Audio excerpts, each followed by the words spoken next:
6 hommes qui ont marqué l'Afrique ces 50 dernières années. Le continent africain a connu plusieurs périodes dans l'histoire. De la période précoloniale à la période de l'indépendance jusqu'à l'ère démocratique des années 90. Ils ont été plusieurs personnalités à marquer l'histoire de l'Afrique de par leurs actions, détermination et engagement en faveur de leur pays et du panafricanisme. Ces personnalités ont été de tous, les combattants pour la libération de l'Afrique des mains des colons. Mais parmi elles, certains ont marqué de manière négative et plutôt ambiguë, l'Afrique et les Africains, soit à cause de leur collaboration avec les Occidentaux, soit à cause de leur gestion dictatoriale de pays qu'ils ont plongés dans les dérives. L'exercice consiste à faire un bref aperçu, sur la lutte menée par ces personnes tant dans leur pays que sur le continent africain. D'autres personnalités pourraient également être considérées comme ayant marqué. Nelson Mandela, figure emblématique de l'Afrique. C'est à 25 ans que Nelson Mandela a rejoint les rangs du Congrès national africain, ANC, un parti qui défendait les intérêts de la majorité noire contre la minorité blanche. Son zèle et sa détermination dans la lutte lui feront condamner à la réclusion, à perpétuité, en 1964 pour sédition, et échappe de peu à la peine de mort. En prison, Mandela aura fait, en tout et pour tout 27 ans. De l'autre côté, son emprisonnement lui confère une notoriété internationale. Ce qui a conduit l'Assemblée des Nations Unies de déclarer l'apartheid, crime contre l'humanité, en 1971. Nelson Mandela sera élu président de l'Afrique du Sud en 1994, après la large victoire de son parti aux premières élections générales multiraciales. Il préside ainsi le premier gouvernement non-racial du pays. Composé d'une coalition entre l'ANC, le Parti national, et le Parti Zulu Inkatha Freedom Party, et prône la réconciliation entre les races. 5 ans après, Nelson Mandela a refusé de briguer un second mandat, et quitte son poste en 1999, préférant s'éloigner de la vie politique pour se consacrer à ses proches et à sa fondation. Plusieurs personnalités du monde, lui ont rendu des hommages lors de sa mort le 5 décembre 2013. Patrice Lumumba, l'ancien Premier ministre congolais a marqué l'histoire de l'Afrique, de par son engagement en faveur du peuple congolais, qu'il voulait délivrer complètement de la domination des Blancs. De plus, son engagement en faveur du panafricanisme n'est pas à négliger.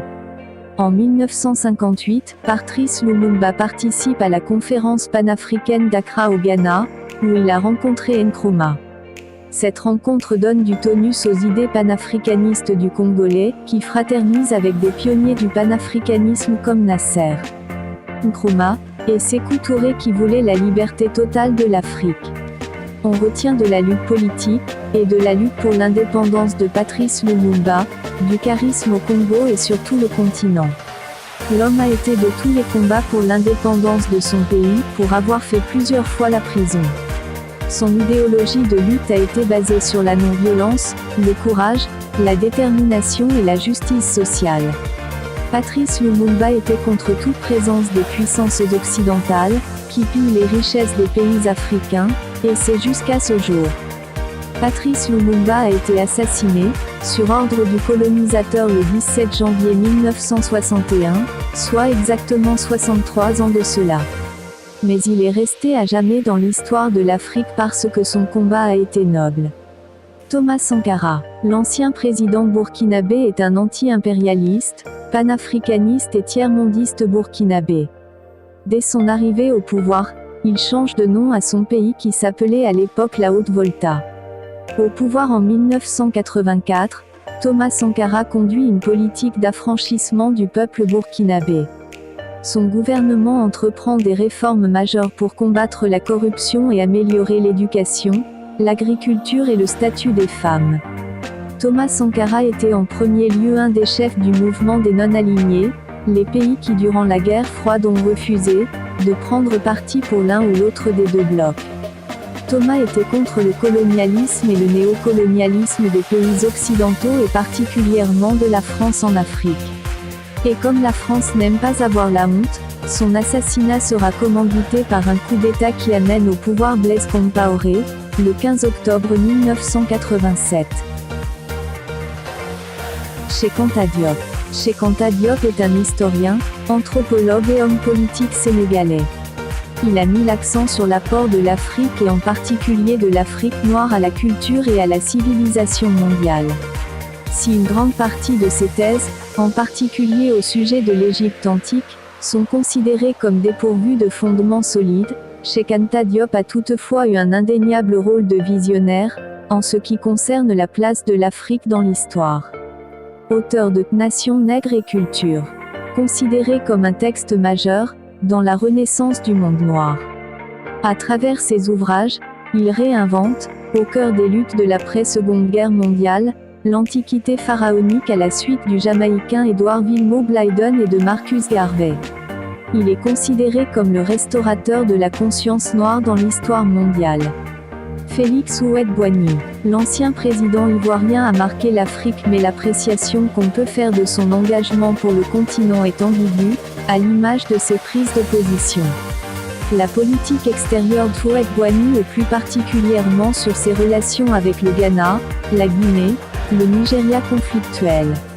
Alors que les leaders de ces pays prônent le panafricanisme pour l'Afrique, Houphouët-Boigny défend la thèse d'une communauté franco-ivoirienne anti-britannique. Le leader ivoirien réussit avec plus ou moins de succès à neutraliser ses collègues ghanéens et guinéens. Quant au Nigeria, il a tenté de le déstabiliser en soutenant officieusement puis officiellement la sécession du Biafra avec la bénédiction de l'Élysée. Plusieurs observateurs ont soutenu qu'il est l'homme de la France en Afrique. Pas étonnant, en tout cas, lorsqu'on sait que M. Houphouët-Boigny a été pendant longtemps, ministre en France. Fort du soutien de la France, il a régné de main de maître, sur la Côte d'Ivoire depuis l'indépendance jusqu'en 1993. Dans sa lutte en Côte d'Ivoire, il a de tout temps collaboré avec le colon français. Il est l'initiateur de la France-Afrique, ce système qui permet à la France de contrôler les pays africains et de choisir ses dirigeants. Sylvanie Olympio. Il est le père de l'indépendance du Togo. Diplômé en 1926 à la London School of Economics. Puis en droit international à Dijon en France, et à Vienne, Autriche, Sylvanie a consacré le gros de sa vie au Togo et à l'Afrique. Après son passage à Lever Brothers Company à Londres, et successivement comme adjoint à l'agent général de la compagnie Unilever à Lagos au Nigeria, chef de la société AO, Ghana, et agent général de la United Africa Company, UAC, filiale du groupe Unilever en zone française. Sylvanie Olympio a été de tous les combats pour l'indépendance du Togo, malgré les brimades et les persécutions du colonisateur français. Dans les années 1940, Sylvanie Olympio va faire plusieurs déclarations et des pétitions contre l'administration française au Conseil de tutelle de l'ONU. Après sa condamnation et 5 ans d'exclusion de la vie politique, M. Olympio et son parti, Comité de l'unité togolais, vont remporter les élections de 1958 qui aboutiront finalement à l'indépendance du Togo le 27 avril 1960. Olympio voulait enfin redresser la situation financière, s'entourer de l'avis d'experts internationaux sur le développement à entreprendre. Mais malheureusement, ce développement n'aura duré qu'à peine 3 ans, parce que Sylvanie Olympio a été assassinée le 13 janvier 1963 pour avoir refusé la réintégration dans l'armée togolaise des soldats qui avaient combattu au sein de l'armée française pendant la guerre d'Algérie. Le premier président du Togo a joué un rôle prépondérant dans la création de la CEDEAO, et plus largement dans l'intégration ouest-africaine. Il est celui qui a écrit les premières moutures des textes fondateurs de la CEDEAO.